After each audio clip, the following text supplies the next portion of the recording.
A Christmas Tree by Charles Dickens. I have been looking on this evening at a merry company of children assembled round that pretty German toy, a Christmas tree. The tree was planted in the middle of a great round table and towered high above their heads.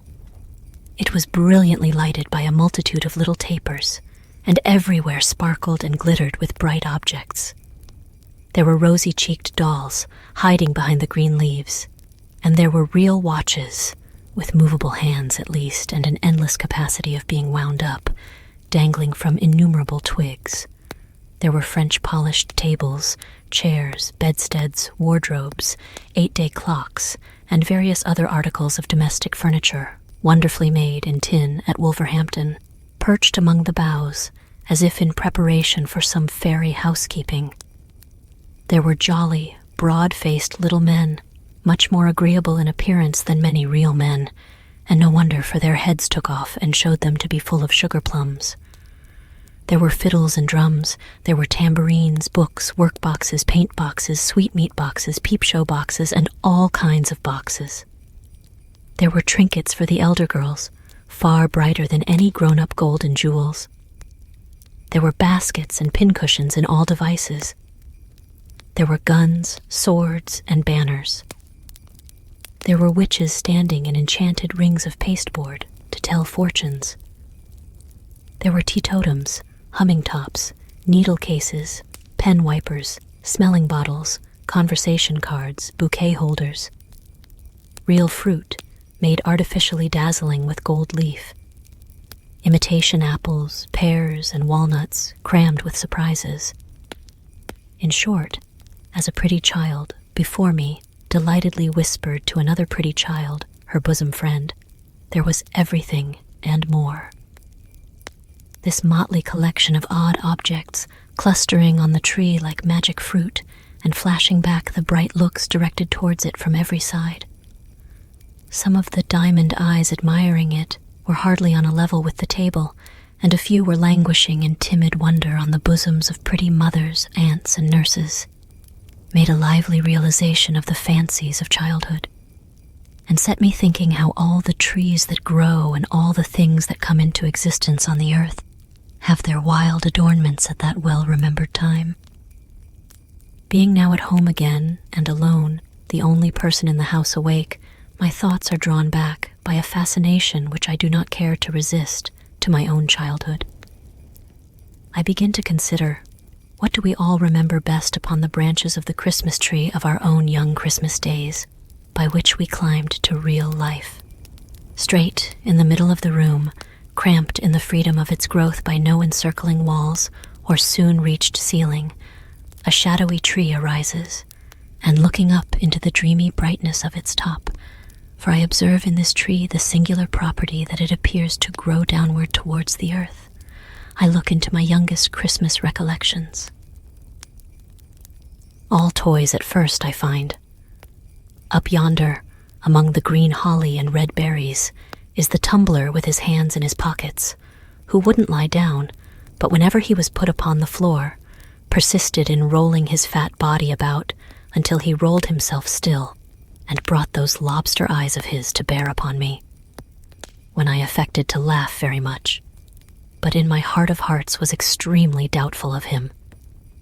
Close beside him is that infernal snuff-box, out of which there sprang a demoniacal counselor in a black gown, with an obnoxious head of hair and a red cloth mouth, wide open, who was not to be endured on any terms, but could not be put away either. For he used suddenly, in a highly magnified state, to fly out of mammoth snuff-boxes in dreams when least expected. Nor is the frog with cobbler's wax on his tail far off, for there was no knowing where he wouldn't jump, and when he flew over the candle and came upon one's hand with that spotted back, red on a green ground, he was horrible. The cardboard lady in a blue silk skirt, who was stood up against the candlestick to dance, and whom I see on the same branch, was milder and was beautiful. But I can't say as much for the larger cardboard man who used to be hung against the wall and pulled by a string. There was a sinister expression in that nose of his, and when he got his legs round his neck, which he very often did, he was ghastly and not a creature to be alone with. When did that dreadful mask first look at me? Who put it on? And why was I so frightened that the sight of it is an era in my life? It is not a hideous visage in itself. It is even meant to be droll. Why then were its stolid features so intolerable? Surely not because it hid the wearer's face. An apron would have done as much, and though I should have preferred even the apron away, it would not have been absolutely insupportable, like the mask. Was it the immovability of the mask? The doll's face was immovable, but I was not afraid of her. Perhaps that fixed and set change coming over a real face infused into my quickened heart some remote suggestion and dread of the universal change that is to come on every face and make it still. Nothing reconciled me to it. No drummers, from whom proceeded a melancholy chirping on the turning of a handle.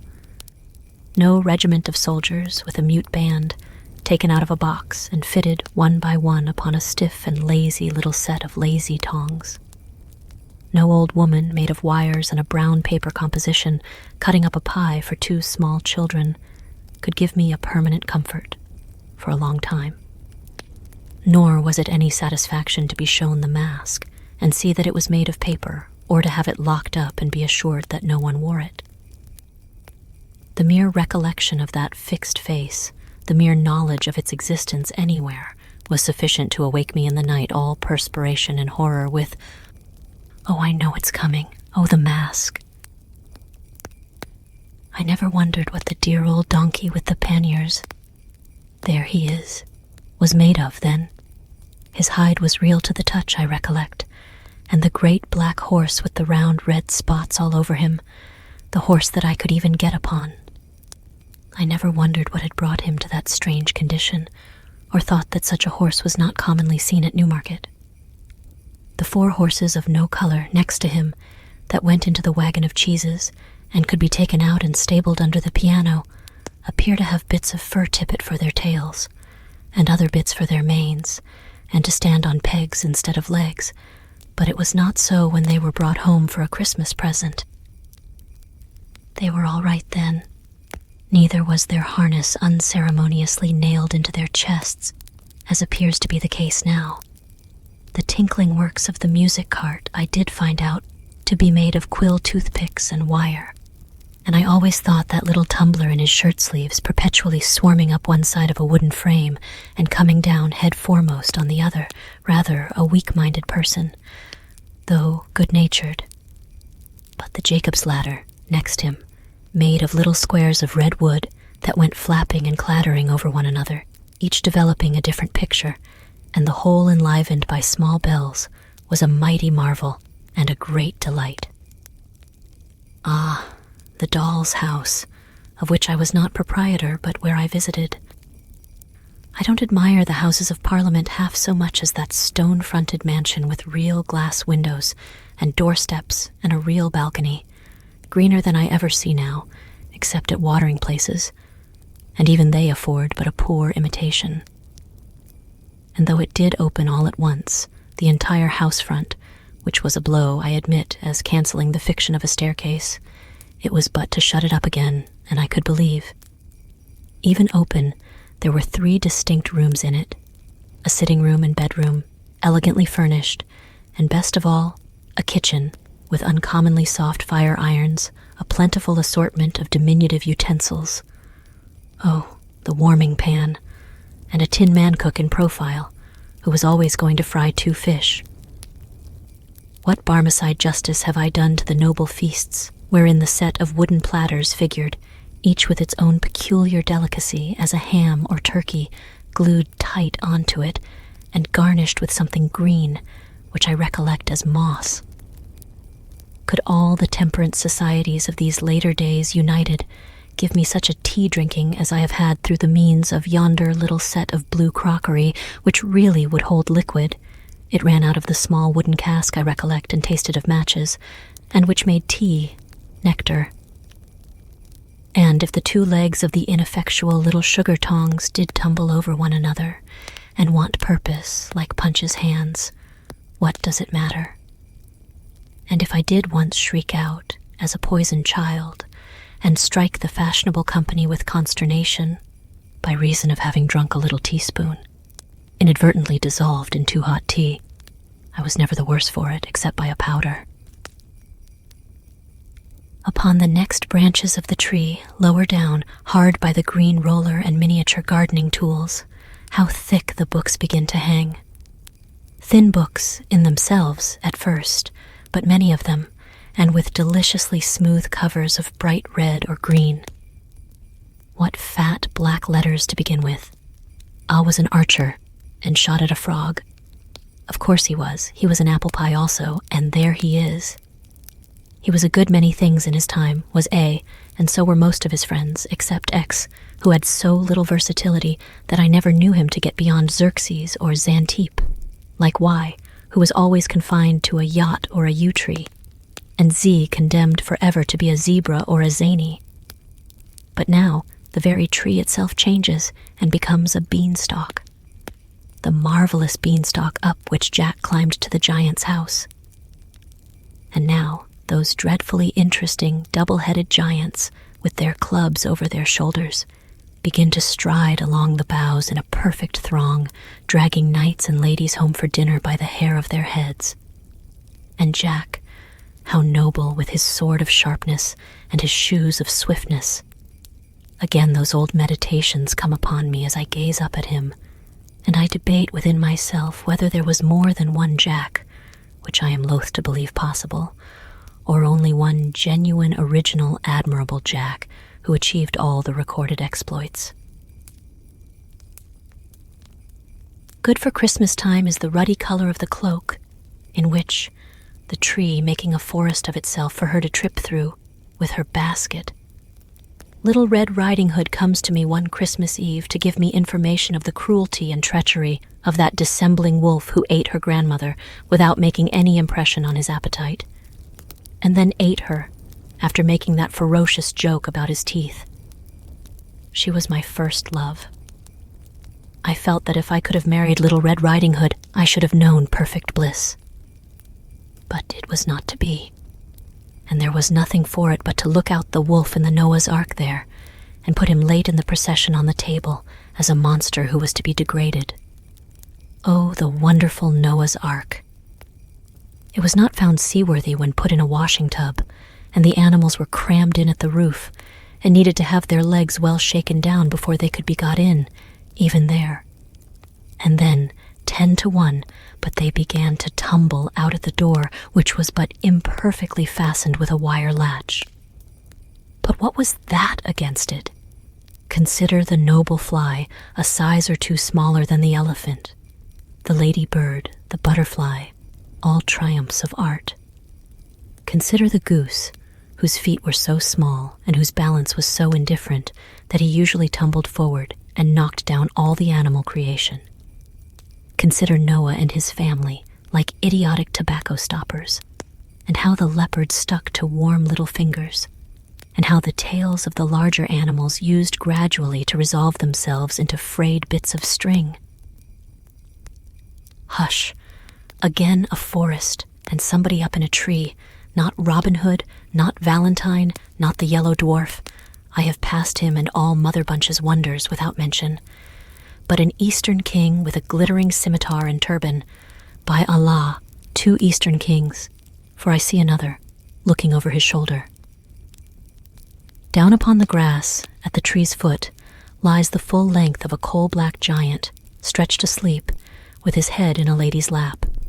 And near them is a glass box, fastened with 4 locks of shining steel, in which he keeps the lady prisoner when he is awake. I see the 4 keys at his girdle now.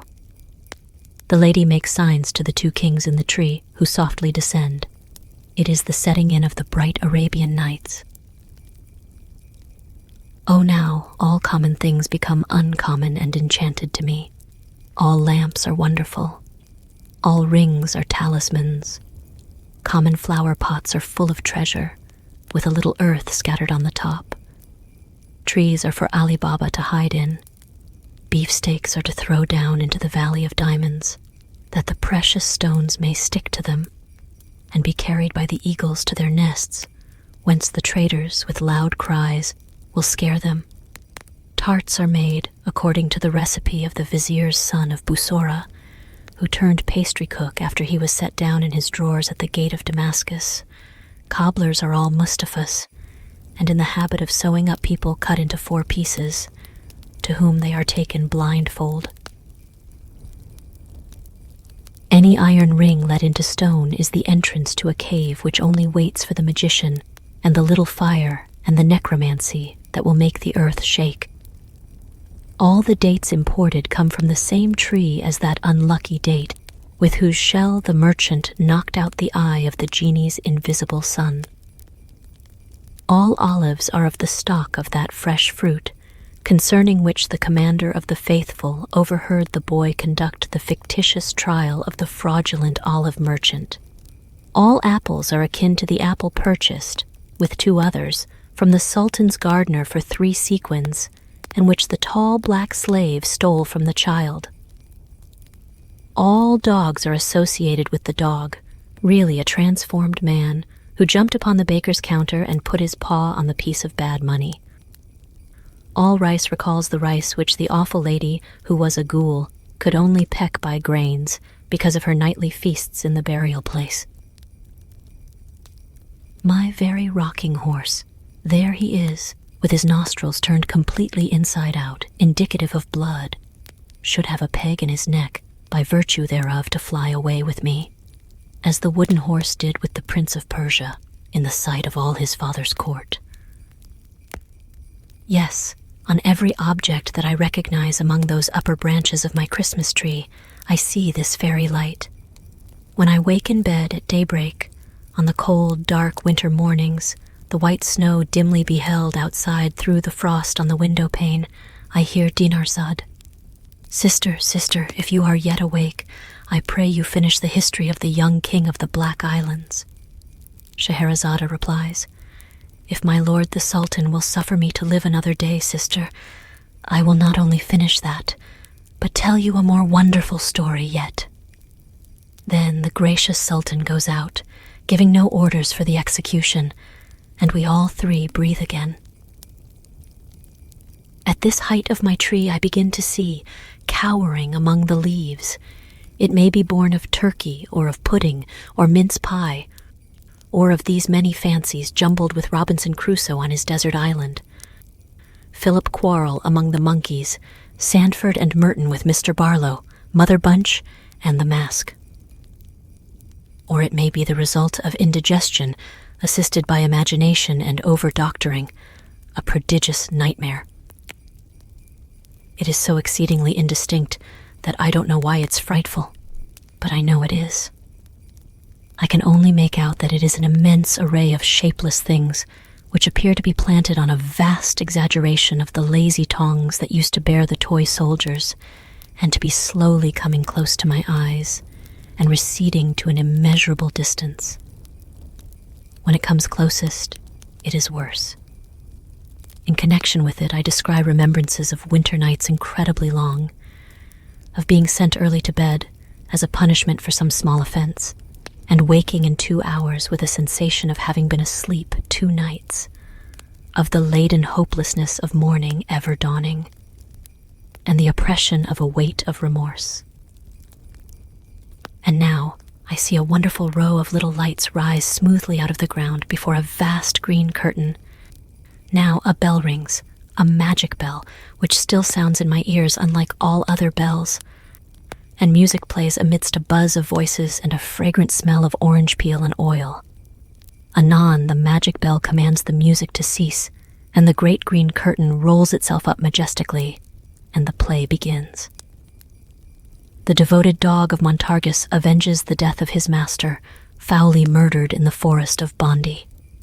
And a humorous peasant with a red nose and a very little hat, whom I take from this hour forth to my bosom as a friend. I think he was a waiter or an hostler at a village inn, but many years have passed since he and I have met, remarks that the sassagacity of that dog is indeed surprising. And evermore this jocular conceit will live in my remembrance fresh and unfading, overtopping all possible jokes unto the end of time. Or now, I learn with bitter tears how poor Jane Shore, dressed all in white and with her brown hair hanging down, went starving through the streets. Or how George Barnwell killed the worthiest uncle that ever man had, and was afterwards so sorry for it that he ought to have been let off. Comes swift to comfort me, the pantomime, stupendous phenomenon, when clowns are shot from loaded mortars into the great chandelier, bright constellation that it is. When harlequins, covered all over with scales of pure gold, twist and sparkle like amazing fish. When Pantaloon, whom I deem it no irreverence to compare in my own mind to my grandfather, puts red-hot pokers in his pocket and cries, "Here's somebody coming," or taxes the clown with petty larceny by saying, "Now, I sawed you do it," when everything is capable, with the greatest ease, of being changed into anything, and nothing is, but thinking makes it so.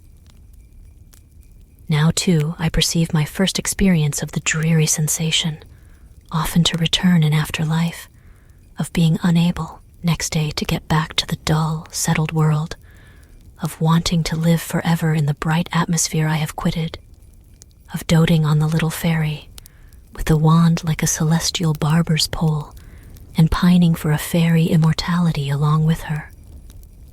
Ah, she comes back in many shapes as my eye wanders down the branches of my Christmas tree, and goes as often and has never yet stayed by me. Out of this delight springs the toy theater. There it is, with its familiar proscenium and ladies in feathers in the boxes, and all its attendant occupation with paste and glue and gum and watercolors, in the getting up of the miller and his men and Elizabeth, or the exile of Siberia.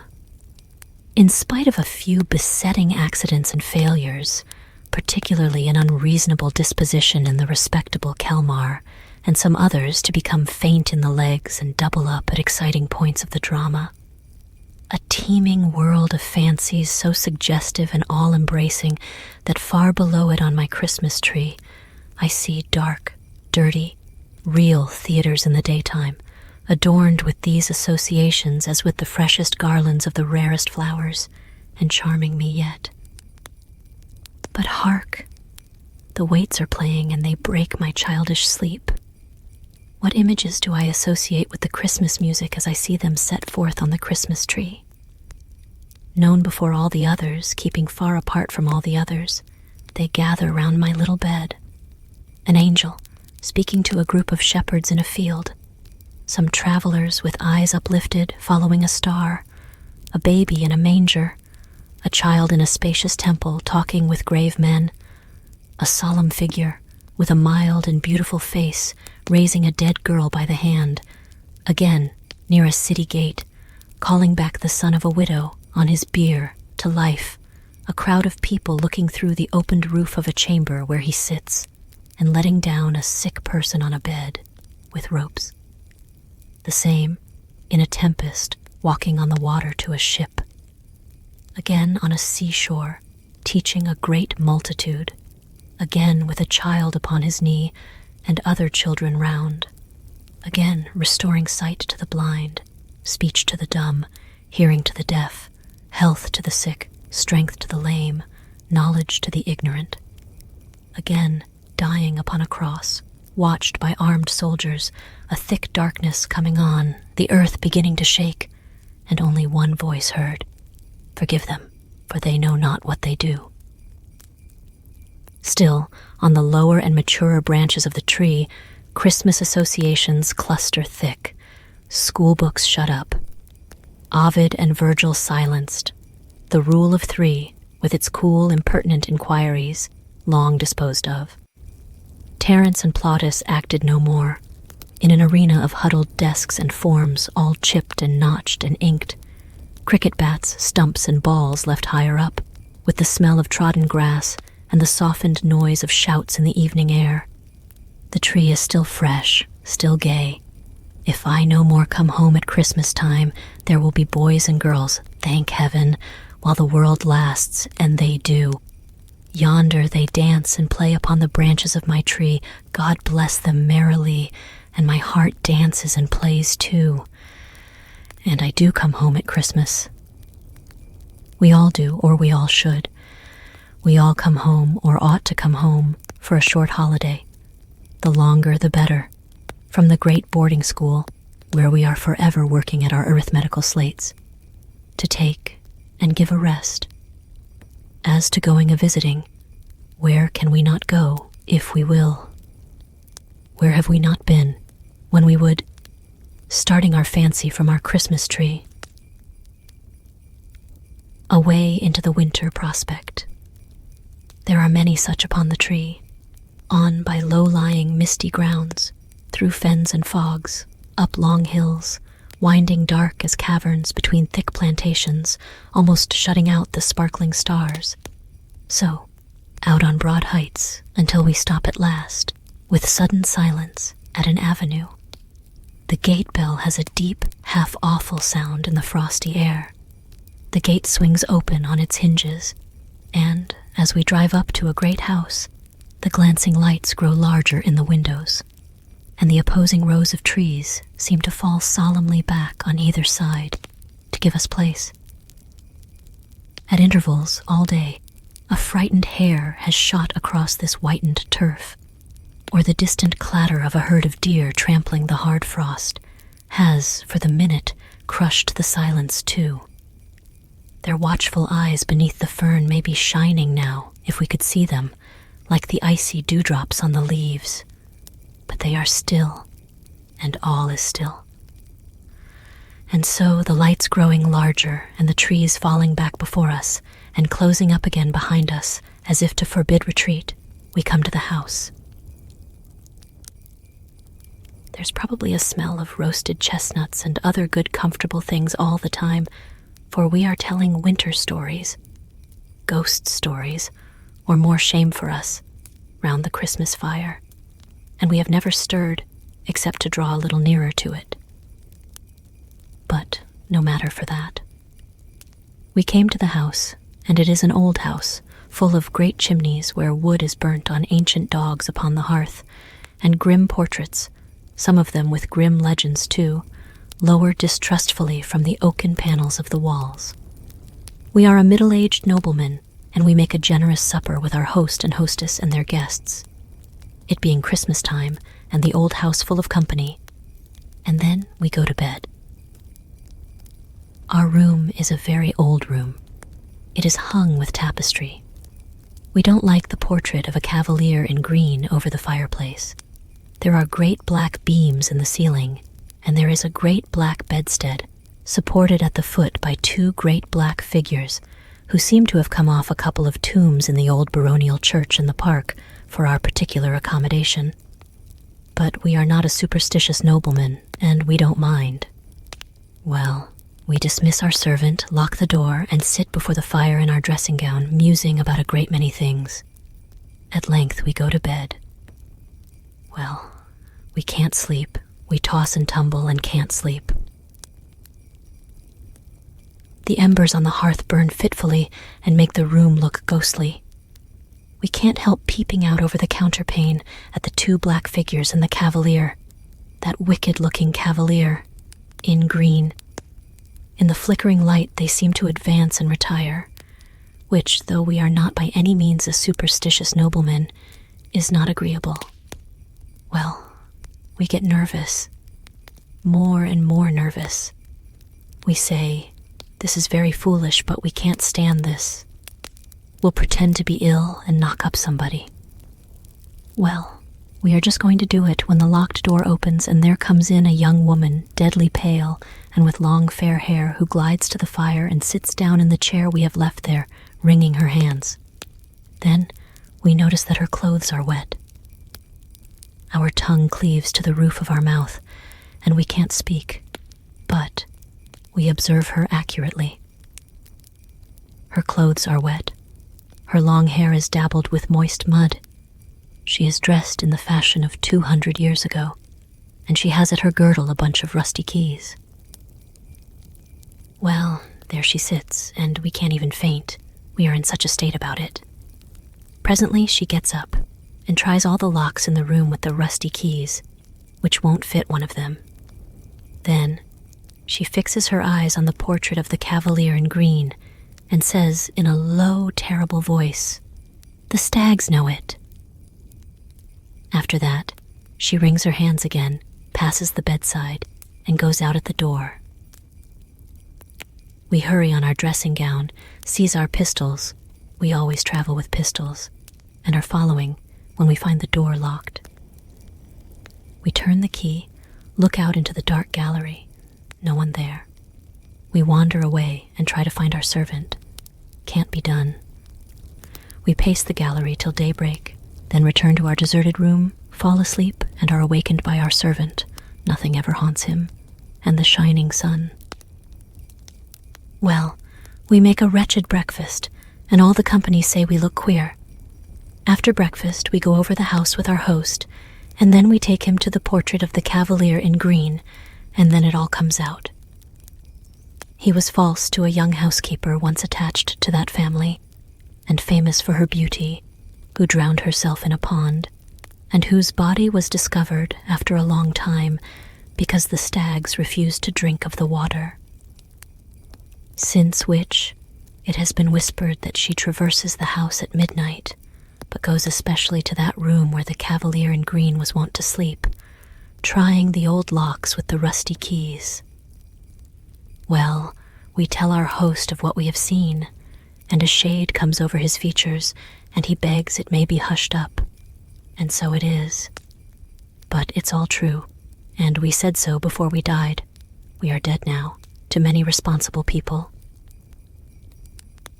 There is no end to the old houses, with resounding galleries and dismal state bedchambers, and haunted wings shut up for many years, through which we may ramble, with an agreeable creeping up our back, and encounter any number of ghosts, but it is worthy of remark, perhaps, reducible to a very few general types and classes.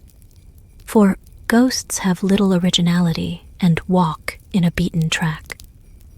Thus it comes to pass that a certain room in a certain old hall, where a certain bad lord, baronet, knight, or gentleman shot himself, has certain planks in the floor from which the blood will not be taken out.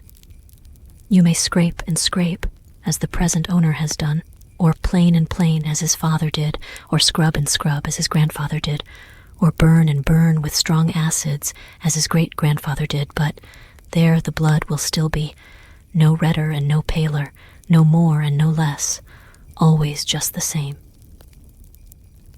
Thus in such another house there is a haunted door that never will keep open, or another door that never will keep shut, or a haunted sound of a spinning wheel, or a hammer, or a footstep, or a cry, or a sigh, or a horse's tramp, or the rattling of a chain.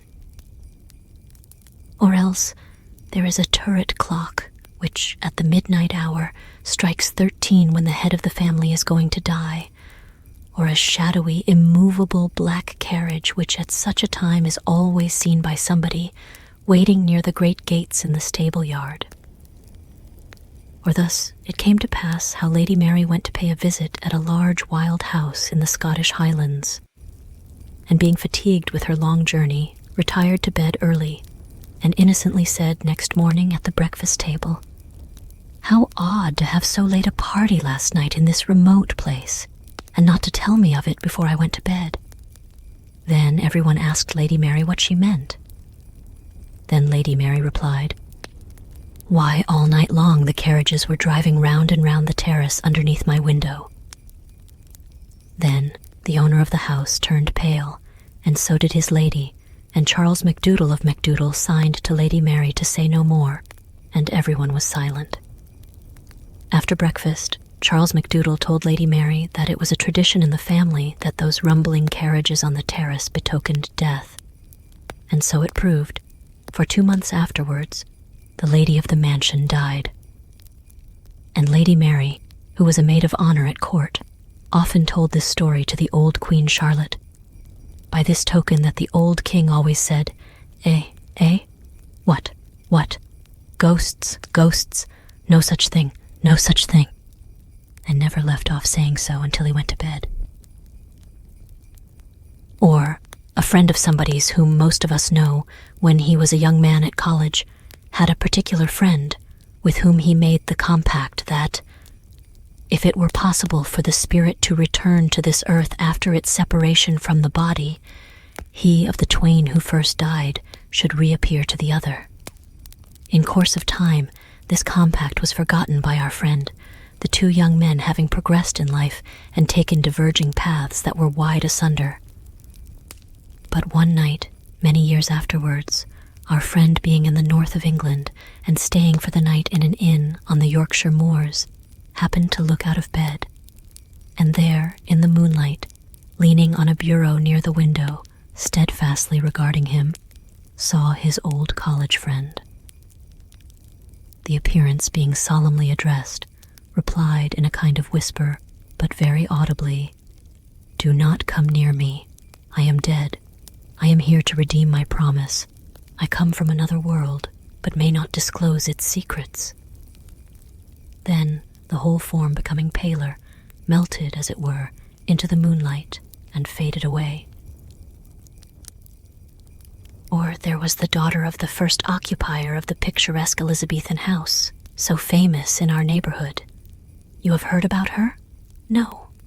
Why, she went out one summer evening at twilight, when she was a beautiful girl, just 17 years of age, to gather flowers in the garden, and presently came running, terrified, into the hall to her father, saying, "Oh, dear father, I have met myself."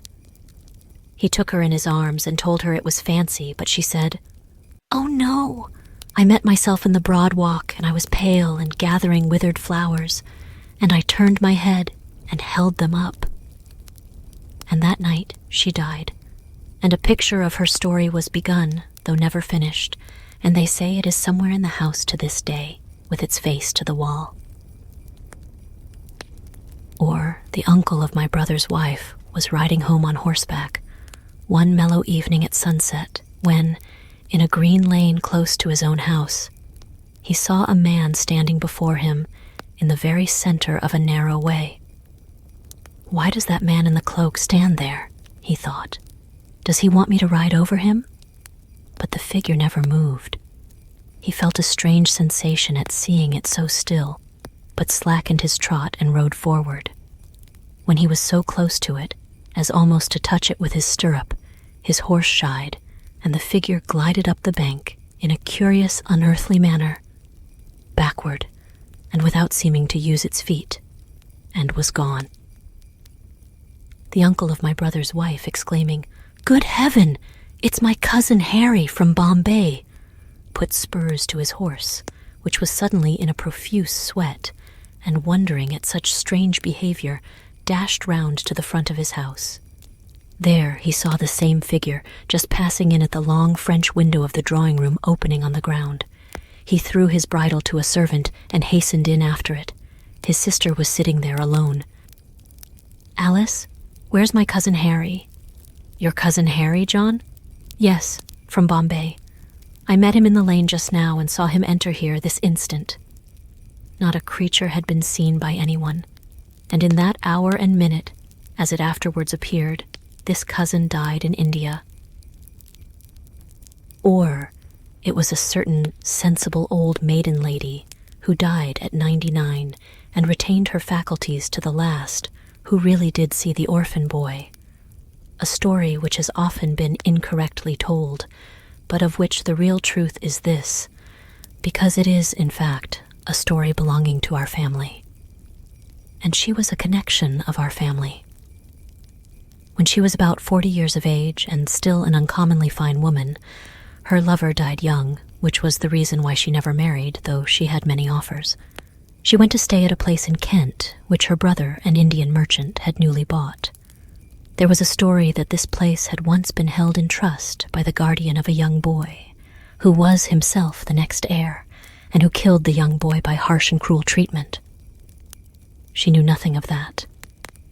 It has been said that there was a cage in her bedroom in which the guardian used to put the boy. There was no such thing. There was only a closet. She went to bed, made no alarm whatever in the night, and in the morning said composedly to her maid when she came in, "Who is the pretty, forlorn-looking child who has been peeping out of that closet all night?" The maid replied by giving a loud scream and instantly decamping. She was surprised, but she was a woman of remarkable strength of mind, and she dressed herself and went downstairs and closeted herself with her brother. "Now, Walter," she said, "I have been disturbed all night by a pretty, forlorn-looking boy who has been constantly peeping out of that closet in my room, which I can't open. This is some trick." "I am afraid not, Charlotte," said he, "for it is the legend of the house. It is the orphan boy. What did he do?" "He opened the door softly," said she, "and peeped out. Sometimes he came a step or two into the room. Then I called to him to encourage him, and he shrunk and shuddered, and crept in again and shut the door." "The closet has no communication, Charlotte," said her brother, "with any other part of the house, and it's nailed up." This was undeniably true, and it took 2 carpenters a whole forenoon to get it open for examination. Then she was satisfied that she had seen the orphan boy. But the wild and terrible part of the story is that he was also seen by 3 of her brother's sons, in succession, who all died young. On the occasion of each child being taken ill, he came home in a heat 12 hours before and said, "Oh, Mama," he had been playing under a particular oak tree in a certain meadow with a strange boy, a pretty, forlorn-looking boy who was very timid and made signs. From fatal experience, the parents came to know that this was the orphan boy, and that the course of that child whom he chose for his little playmate was surely run. Legion is the name of the German castles, where we sit up alone to wait for the spectre, where we are shown into a room, made comparatively cheerful for our reception, where we glance round at the shadows, thrown on the blank walls by the crackling fire, where we feel very lonely when the village innkeeper and his pretty daughter have retired, after laying down a fresh store of wood upon the hearth, and setting forth on the small table such supper cheer as a cold roast capon, bread, grapes, and a flask of old Rhine wine, where the reverberating doors close on their retreat, one after another like so many peals of sullen thunder, and where about the small hours of the night we come into the knowledge of diverse supernatural mysteries. Legion is the name of the haunted German students, in whose society we draw yet nearer to the fire, while the schoolboy in the corner opens his eyes wide and round, and flies off the footstool he has chosen for his seat when the door accidentally blows open. Vast is the crop of such fruit shining on our Christmas tree, in blossom almost at the very top, ripening all down the boughs. Among the later toys and fancies hanging there, as idle often and less pure, be the images once associated with the sweet old waits, the softened music in the night, ever unalterable. Encircled by the social thoughts of Christmas time, still let the benignant figure of my childhood stand unchanged. In every cheerful image and suggestion that the season brings, may the bright star that rested above the poor roof be the star of all the Christian world. A moment's pause, O vanishing tree, of which the lower boughs are dark to me as yet, and let me look once more. I know there are blank spaces on thy branches, where eyes that I have loved have shone and smiled, from which they are departed, but far above, I see the razor of the dead girl and the widow's son, and God is good, if age be hiding for me in the unseen portion of thy downward growth. Oh, may I, with a gray head, turn a child's heart to that figure yet, and a child's trustfulness and confidence. Now, the tree is decorated with bright merriment and song and dance and cheerfulness, and they are welcome, innocent and welcome be they ever held, beneath the branches of the Christmas tree which cast no gloomy shadow. But as it sinks into the ground, I hear a whisper going through the leaves. This, in commemoration of the law of love and kindness, mercy and compassion. This, in remembrance of me. The end.